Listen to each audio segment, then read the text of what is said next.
लोमड़ी बकरी का पीछा करती हुई उसके घर तक पहुंच जाती है। माँ, आप आ गई? मैं कब से आपका इंतजार कर रही थी। बड़ी जोरों की भूख लग रही थी मुझे। मुझे माफ कर दे बेटी, आज मैं दूर जंगल निकल गई थी तेरे लिए और भी मीठे फल लाने। तू एक ही तरह के फल खा खा कर परेशान हो गई होगी ना, इसलिए आज आने में इतनी देरी हो गई। नहीं माँ, आप मेरे लिए इतना करती हैं, ये कम है क्या? और आप मेरे लिए जो भी लाती हैं उसमें स्वाद अपने आप ही आ जाता है। मुझे तो आपकी फिक्र होती है। आप मेरे लिए इतनी मेहनत करती है और मैं घर पर ही पड़ी रहती हूँ। आपके लिए कुछ भी नहीं कर पा रही हूँ मैं। माँ, आज से आप घर पर रहना और मैं आपके लिए जंगल से घास लेकर आऊंगी और मैं अपने लिए मीठे फल भी ले आऊंगी। नहीं नहीं बेटी, तो इस घर से बिल्कुल भी बाहर मत जाना। ये जंगल जंगली जानवरों से भरा पड़ा है। बड़ी मुश्किल से तुझे उस लोमड़ी और शेर से बचाया था मैंने। तो यहीं घर पर ही सुरक्षित है बेटी, इस घर से बाहर मत जाना। खिड़की के बाहर से लोमड़ी उसकी सारी बातें सुन रहा होता है। अच्छा, तो ये बात है, मतलब ये वही बच्ची है जिसे मैं चुरा कर ले आया था। और शेर दादा को लगा कि मैंने उस बच्ची को अकेले ही हजम कर लिया है। अभी जाता हूँ शेर दादा के पास और उन्हें इस बच्ची के बारे में बताता हूँ। लोमड़ी भागता हुआ शेर दादा के पास जाता है और उसे सारी बातें बताता है। क्या तुम सच कह रहे हो? अरे हाँ हाँ शेर दादा, मैं बिल्कुल सच कह रहा हूँ। वो वही बच्ची है और उस बकरी ने उस बच्ची को अपने घर में छुपा करके रखा है। अगर ऐसी बात है तो हमें उसके पास चलना चाहिए। मेरे राज्य में रहकर मेरे से ही बगावत कर रही है वो बकरी। आज उन दोनों का काम तमाम कर दूंगा। अरे नहीं नहीं शेर दादा, आप ऐसा नहीं कर सकते। ऐसा करना एक राजा को शोभा नहीं देता। एक काम करते हैं, वो बकरी रोज घर के दरवाजे पर ताला लगाकर जंगल घास चरने जाती है। हम उसी समय उस इंसानी बच्ची पर हमला करेंगे। दूसरी ओर, बेटी, मैं जंगल जा रही हूँ। आज तुम्हारे लिए बहुत सारे मीठे मीठे और स्वादिष्ट फल लेकर आऊंगी। तुम यहीं रहकर मेरा इंतजार करना। ठीक है माँ, मैं आपका इंतजार करूंगी। बकरी जैसे ही बाहर निकलती है, शेर उसके सामने आकर खड़ा हो जाता है। ये बकरी, तूने क्या सोचा? तो इस जंगल के राजा से बगावत करेगी और मुझे कुछ पता नहीं चलेगा। सालों तक तूने उस बच्ची को हमसे छुपा कर रखा। अब मैं ना तुझे छोड़ूंगा ना उस बच्ची को। अब तो हम दोनों भर पेट भोजन करेंगे। क्यों, सही कहा ना लोमड़ी? बिल्कुल सही कहा आपने महाराज। शेर बकरी पर हमला करने ही वाला होता है कि तभी एक शिकारी उन्हें सामने से आता हुआ दिखता है।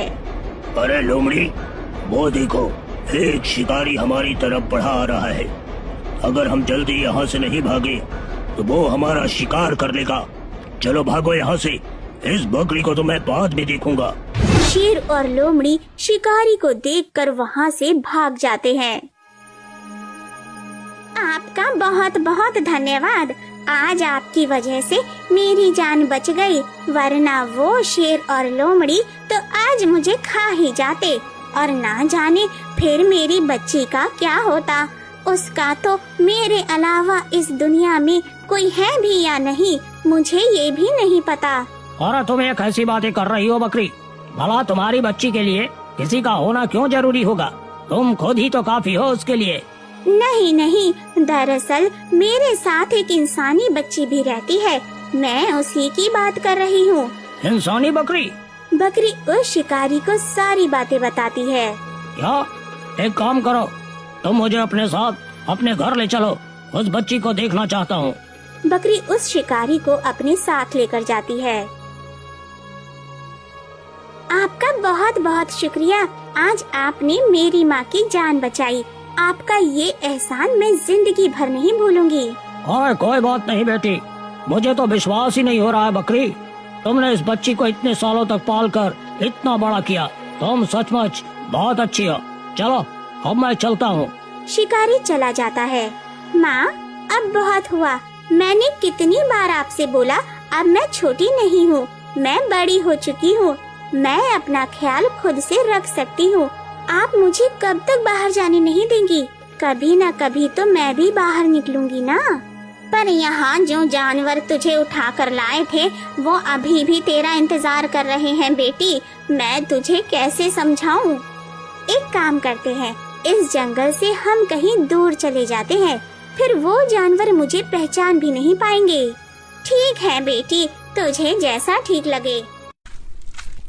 दोनों माँ बेटी रात के अंधेरे में जंगल से निकलकर एक गांव की ओर आ जाते हैं।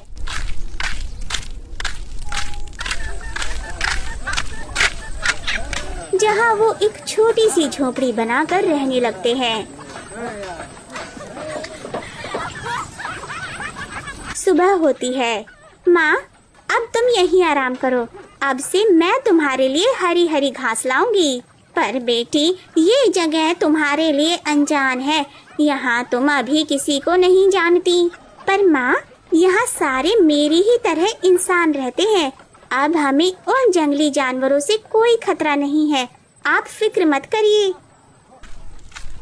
बच्ची चारा लाने के लिए अपने घर से बाहर निकल जाती है। यहाँ तो मुझे दूर दूर तक कोई हरी घास नहीं मिल रही है। क्या करूँ? माँ ने तो हमेशा हरी हरी और ताजी घास ही खाई है। माँ मेरे लिए हमेशा ताजे ताजे फल लाया करती थी। तो क्या मैं अब उन्हें ये सूखी घास खिलाऊं? नहीं नहीं, मैं जंगल ही चली जाती हूँ। वहीं से माँ के लिए हरी हरी घास ले आऊंगी। बच्ची जंगल की ओर चलने लगती है। तभी उसे एक घायल चिड़िया मिलती है। चिड़िया दर्द से करहा रही होती है। अरे चिड़िया, तुम्हें तो बहुत चोट लगी है। हाँ बहन, मेरी मदद कर दो। पर मैं तुम्हारी मदद कैसे करूँ?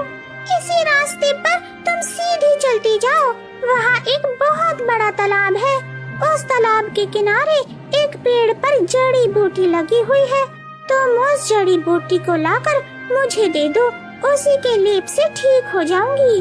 ठीक है चिड़िया रानी, तुम यहीं इंतजार करना, मैं अभी वो जड़ी बूटी लेकर आती हूँ। ऐसा कहकर बच्ची तालाब की ओर निकल जाती है।